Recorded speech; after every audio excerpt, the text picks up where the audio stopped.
Hi, I'm Stephen Foster, and I was just interviewed by Keith Andrews, and he's doing a great job, and he's wonderful, and he shares my motto, which is never give up.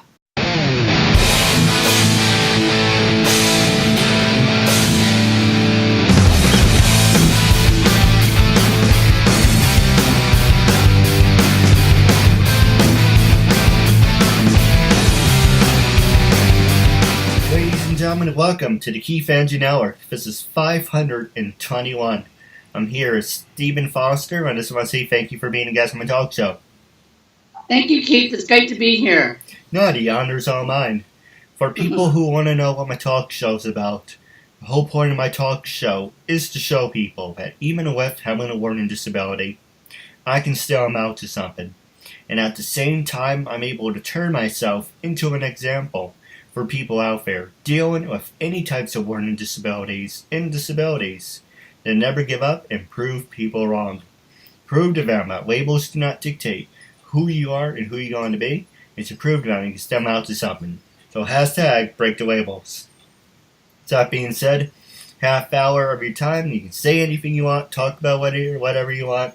Freedom of speech, self-expression, it's uncensored, so freedom of speech, self-expression. Get out, walk around, do whatever you want. This is your time. And starting off, what can you tell us about your acting career? I did see, and one reason I wanted you on the show is you are an Emmy Award-winning actor, and I saw that. I was like, I have to have you on the show. Well, Keith, thank you for that. I'm actually an award-winning actor. I didn't win an Emmy, not yet. I hope to win an Emmy someday. But I did win 3 Best Supporting Actor awards for my performance in the comedy short That's Opportunity Knocking, which was out on the film festival circuit last year. And we actually ended up winning 20 total awards for the movie. So we did really quite great for just our first little comedy short. So I'm really proud of all that. But it was a lot of work that went into getting all those awards, too. No, absolutely. Now, the first question I was going to ask you is, who influenced you to become an actor, and when did you start becoming an actor? Well, what influenced me most to become an actor, I would have to say, when I was a little kid, it would have to be the Carol Burnett show. Well, I used to spend summers in Texas at my great-grandmother's house, and in the afternoons while she was doing her house cleaning, my sister and I would sit in front of the TV and watch the Carol Burnett show, which was on syndication, so it was like the 30-minute version of it. And something in me said, I want to do that. I want to make people laugh. And also the other big influence in my career was actually my great-grandmother, because she was someone who never let anything stand in her way.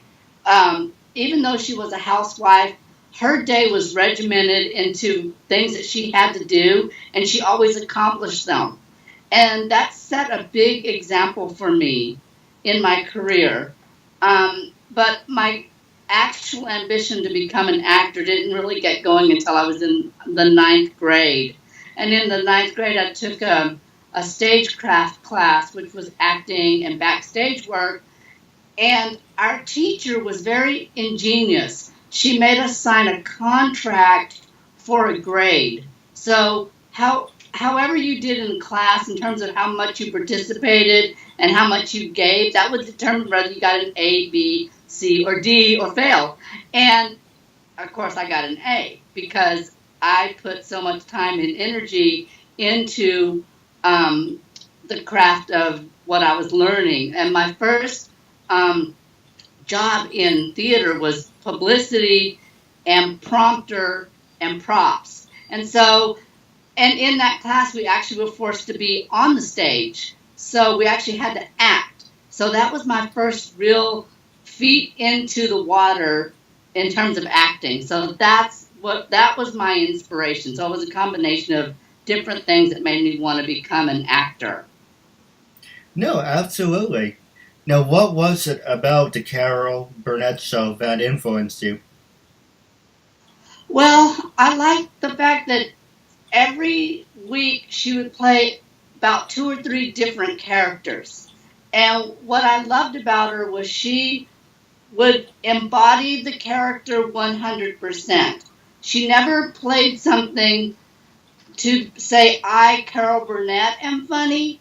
It was always the character is funny. And the character that I'm playing, I believe in 100%.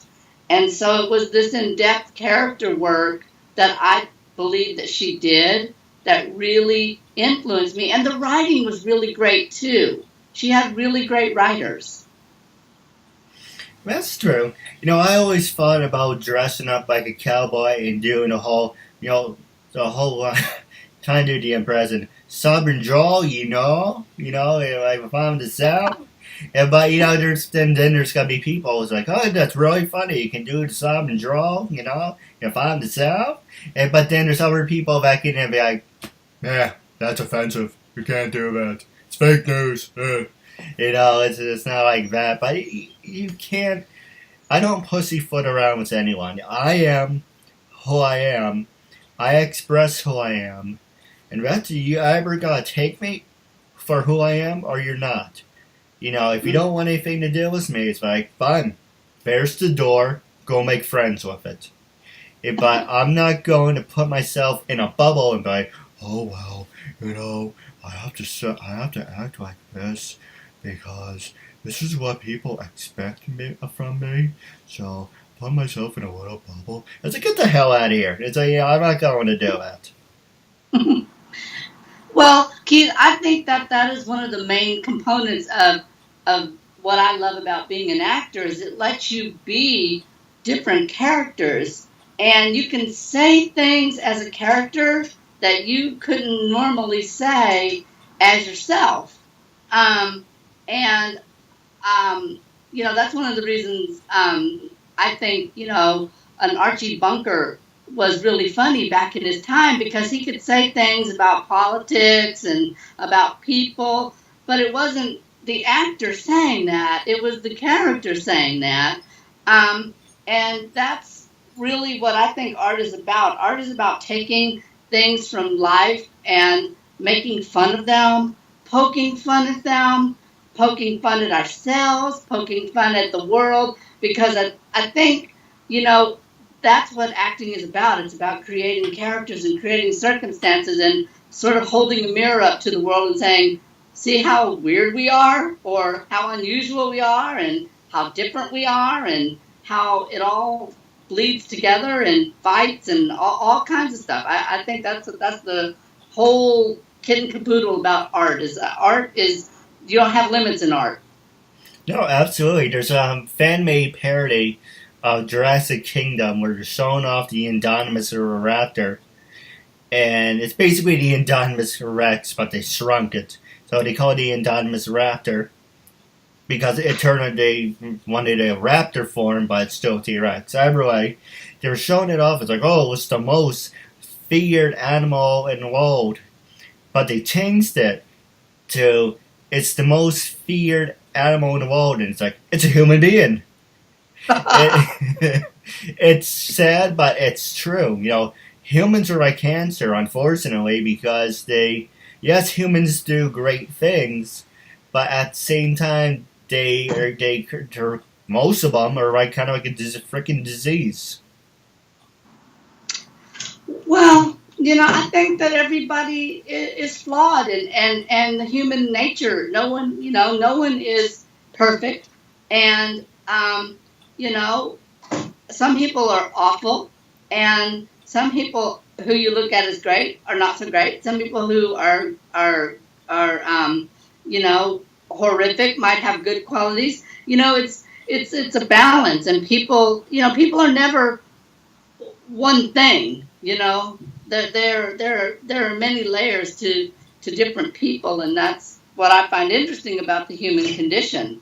Is you can look at someone and say, oh, they're just terrible, but they might have some things that aren't terrible, and some people who you think is just great might have absolutely terrible qualities, that you don't know of. No, absolutely. Now the next question I was going to ask you is I'm going to ask you a personal question now. I like the show, and you can ask me anything you want. You were labeled as, an actor who happens to be, gay. And for me, I'm happen to be labeled, and I'm going to throw myself right under the bus with you. I'm happen to be labeled as a talk show host who happens to be, mentally challenged, mentally disturbed, and retarded.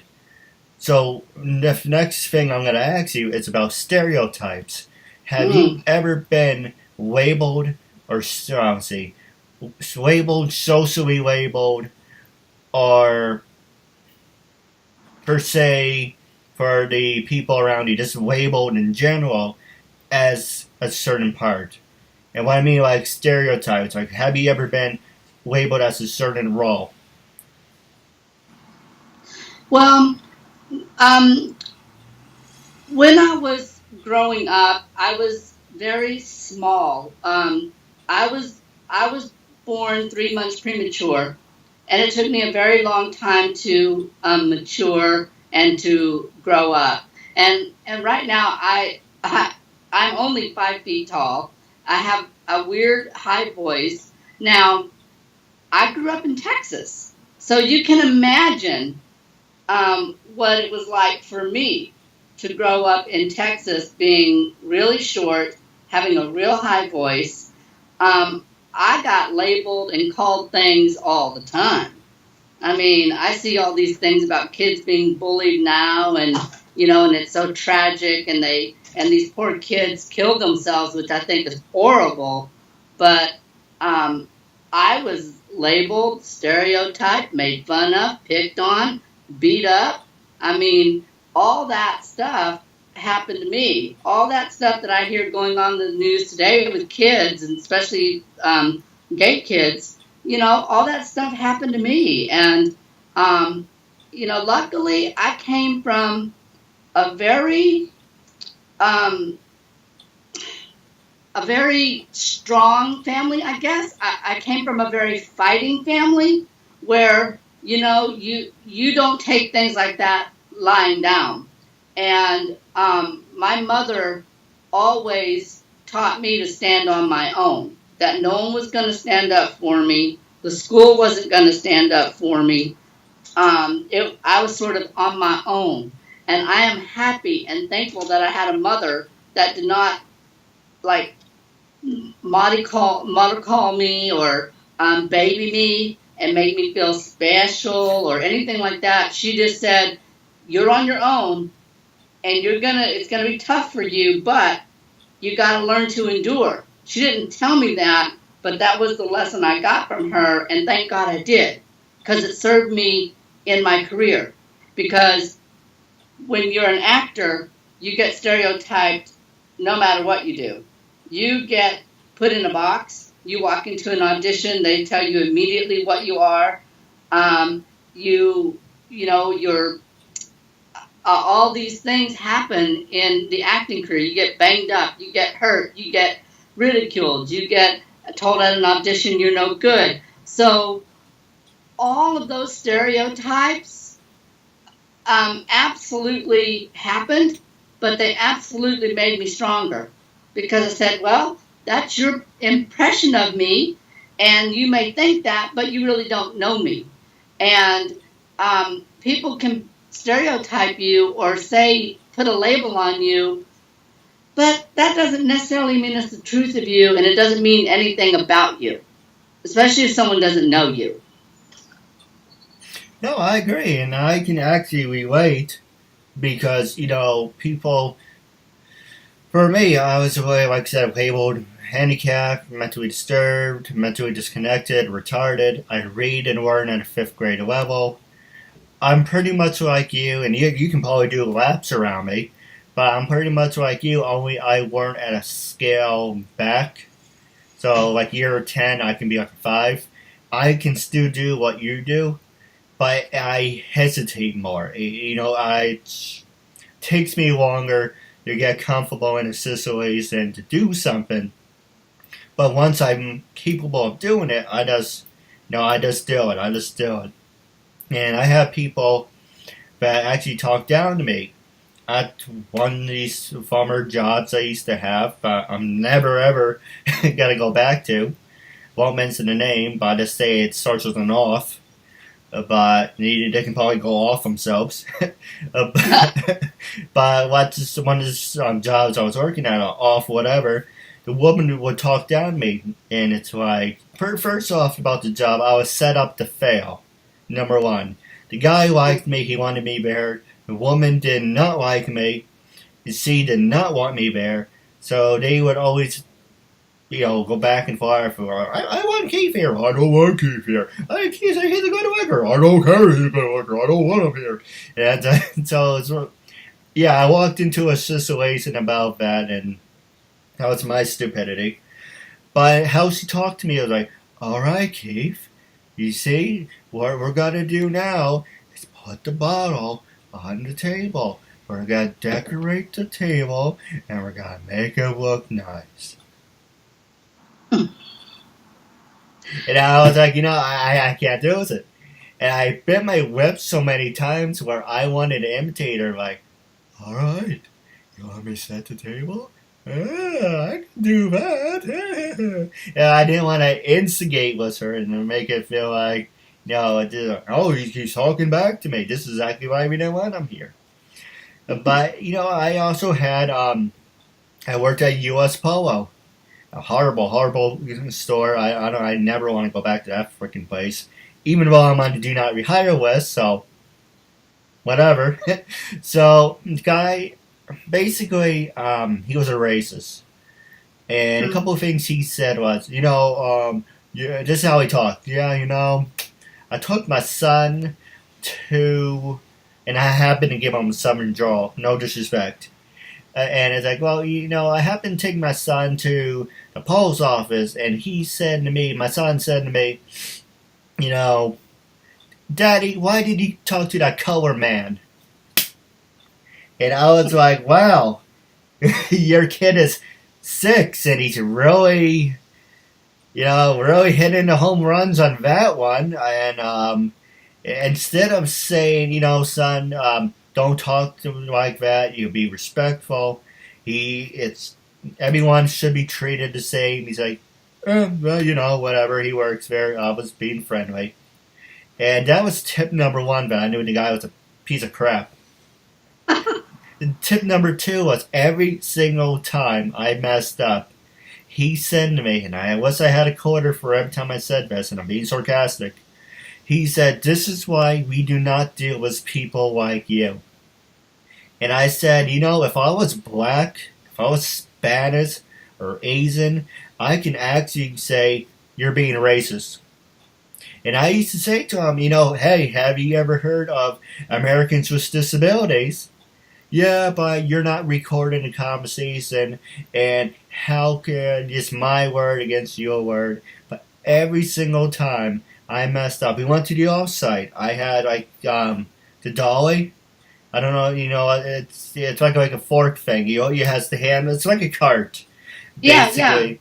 Yeah. And I wanted to use it because it was easier because I had 2 handles and it was flat.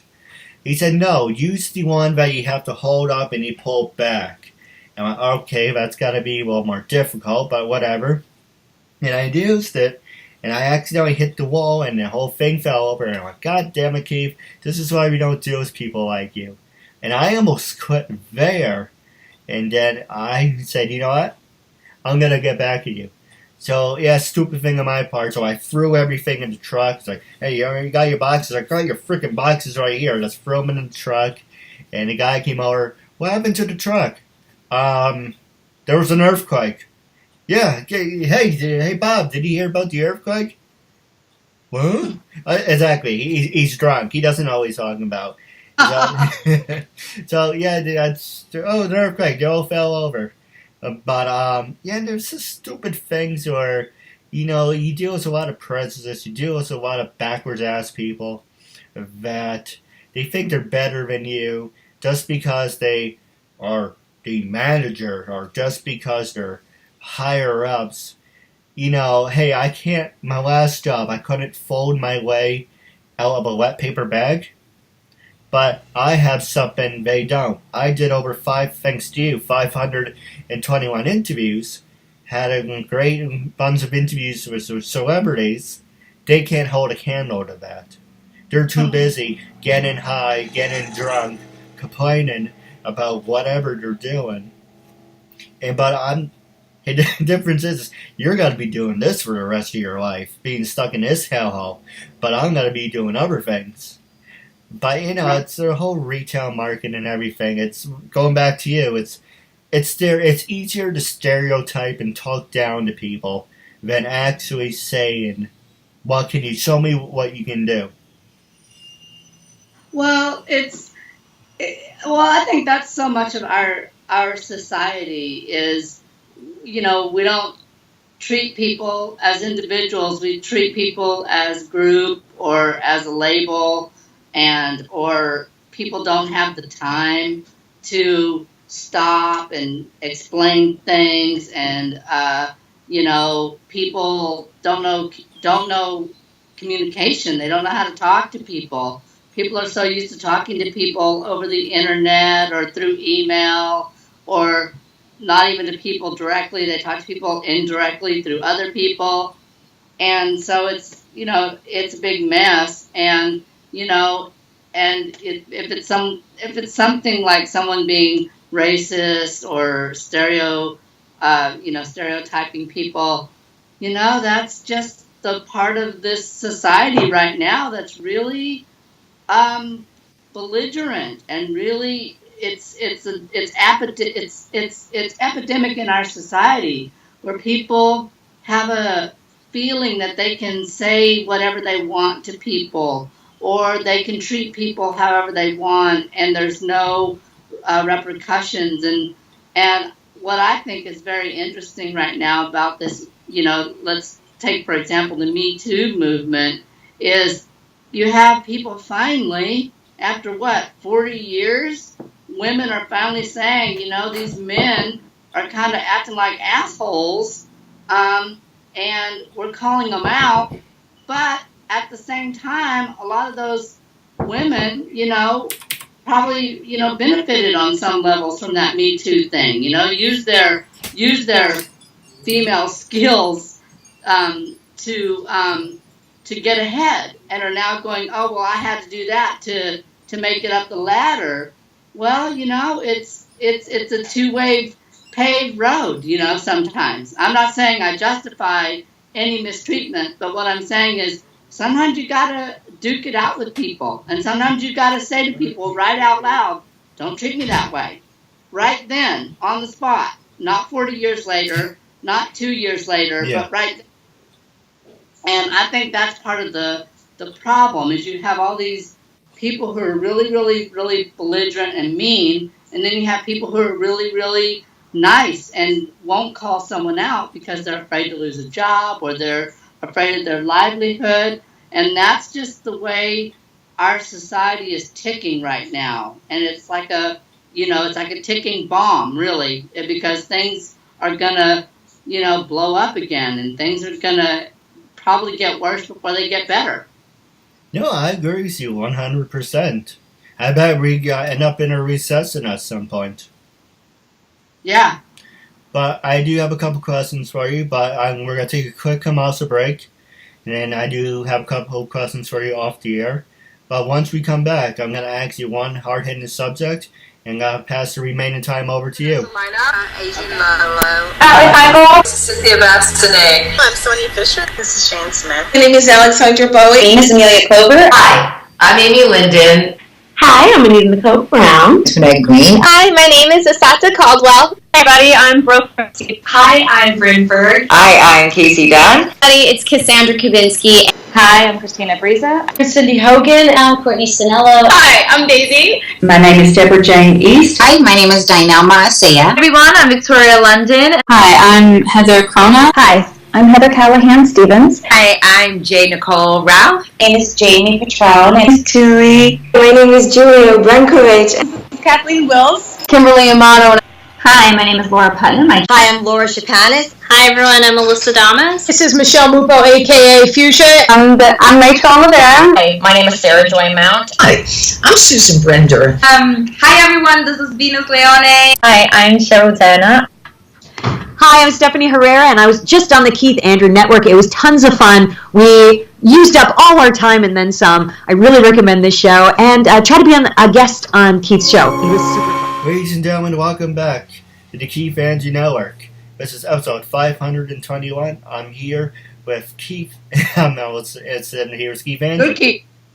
I'm here with Stephen Foster. I just want to say thank you for sticking with us. Thank you. Now, for people who want to know what my talk show is about, well, you heard all of that, but I give you the highlights. Whole point of my talk show is to show people that even with having a learning disability, I can still amount to something. And at the same time, I'm able to turn myself into an example for people out there dealing with any types of learning disabilities and disabilities to never give up and prove people wrong. Prove to them that labels do not dictate who you are and who you're going to be. It's to prove to them you can still amount to something. So hashtag break the labels. With that being said, the last 8 minutes left of the show, I'm going to pass it to you. But the first thing I'm going to ask you is what you hinted towards before. And that brings up my subject, my last subject for you, is social media. Can social media make you or break you? And on the subject, you said people don't know how to interact with each other. With that being said, how do you feel about it? Well, first of all, I feel that social media, for me, is a wonderful way to connect with people like you, people that I don't know, people to promote my work. And that's what I mainly use it for. I use it to promote my acting workbook, my film, and the projects that I have. I don't use it as a personal thing, like to connect with people from high school and, for things like that. I use it mainly for the evolution of my art. And I certainly don't use it for politics and to get on there and say things that I might believe that other people don't believe, because I don't feel like it's my place to preach to people. I do think it's my place as an artist to say things through my art and to let people know what it is that I'm about through my art. So for me, social media is a very powerful thing. It also can be a very destructive thing where people can get on there and argue. That's what I mean by people don't communicate, is they're so willing to just say something and be mean to people without thought, really, of what they're saying and why they're saying it and who it might hurt and how it might hurt themselves. So I think that social media is a very good thing. I do. And I also think, back to the topic of labeling, stereotype, and bullies, and Me Too, I think it can be a very good thing to create change if you use it correctly and if you're smart. So I think it's a very good thing, and I think that people who don't know how to communicate, I think a lot of it comes down to people just don't take the time to talk to each other about things. They're just like rapid fire, blah, blah, blah, blah, blah, blah, blah, blah, blah. Do this, do that. It's in corporate America. It's in jobs. It's in society. It's, there's a lot of people who are like really angry, and there's a lot of people who are really rich. There's a lot of people who are really poor. There's like a big hodgepodge of society right now, sort of warring at each other. So I think social media can be great. I use it for great things. A lot of people don't use it for great things. So it's just, to me, it's how you use stuff. And about communication, I always take that to make sure that I'm communicating properly. And if someone doesn't communicate something to me, I ask them questions. So I think the responsibility always comes down to the individual to make sure they're treated properly, even if they're not, to make sure that if someone talks down to them, that they know that that behavior is not acceptable. Even if it's saying to someone, don't talk to me that way. But a lot of people are afraid, and I've been afraid in my life sometimes to confront a bully and confront someone who is confrontational and to say no. And so I think communication starts with every individual, not communicating to people down the line, but just communicating with people one-on-one. And I think that's where it starts, with the individual. No, absolutely. Now, we're wrapping up our talk, so I do have a couple questions for you off the air. But wrapping up, my first question I was going to ask you is, are you on social media? Are you on LinkedIn, Twitter, Stage 32? Yes. I am on Facebook. I'm on Twitter. I'm on Instagram. My handle is C. Stephen Foster on all of those. At Stage 32, I'm a big advocate of Stage 32 because what they do there is it's social media for people in the entertainment industry. In fact, I've gotten several acting jobs from Stage 32, and that actually started my career in the film festival circuit. I booked a film through Stage 32 that led to the development of That's Opportunity Knocking, and that sort of opened up a whole bunch of doors for me in about 3 years. It took me about 3 years of networking. But that's what I love about Stage 32, and that's what I love about Twitter and Instagram and Facebook is you can actually reach out and meet people if you're smart, the right people. No, I agree with you. And hearing a guy speeding up the road is a perfect example of ignorance. But I was he's having a good time. Oh, that too. Anyway, like I said, I don't think before I speak. Maybe that's why I get in trouble with people. But wrapping up, when I first approached you to be a guest on my talk show, what was your first reaction, and after doing the interview, how do you feel now? Oh, my first reaction was, this looks great. I love his message. I love your message that no matter what you're handed with, you can make something out of yourself. And I love that message because I'm a living example of that too. I'm 5 feet tall. I have a weird voice. There was no remote chance in hell of ever me being an actor. And here I am winning awards. So, and I teach acting in my workbook, Awakening the Actor Within. I tell actors all the time, rule number 1 for me is never give up. Never give up. If someone tells you you're something and you don't agree with it, just ignore them completely and move on. And don't give up. You set a goal and you keep going until that goal is reached. And, and I'll circle back to my great-grandmother. That's the great lesson that she taught me and why she was such a big influence on me. Because she said, just something about her personality. It's nothing she said. It was the way she rolled in life. Was when she wanted something done, it got done. And that influenced me, I think, more than anything else. Any acting class, any writing class, any theory, that one lesson, that one thing of just determination taught me everything I need to know. No, absolutely. Now I have a couple questions for you off the air. But wrapping up, it was a real honor and privilege to have you as a guest, and I'm looking forward to part 2 down the road. Thank you. Me too.